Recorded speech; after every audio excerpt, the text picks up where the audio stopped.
Orzazin.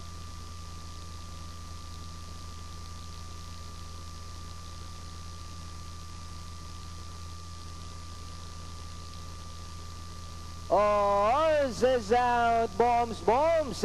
Gets away immediately. Moving up Arias now. Market leader. Power up the win in third. Reign of Roses. Coat of Arms. Then followed by Latin Cat. Ilang Queen. Shame on You. Parrot Mo. And Mucho Macho is the early trailer. Into the turn they go. Market leader. The leader by about 3 lengths.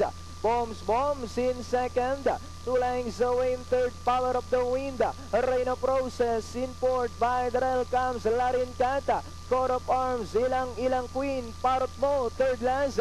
Second last is Mucho Macho. While Shame on You now racing in last. Market leader by only a length.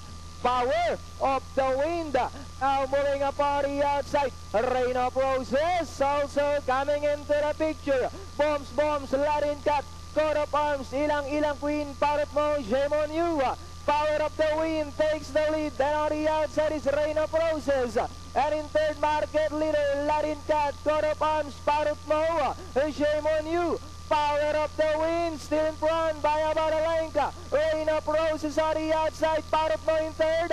As they come down to the last 200. Power of the Wind by about 3 lengths. Reign of Roses, Parrot Mo, Latin Cat. Last 75 meters. And it's still Power of the Wind. And finally, Power of the Wind second.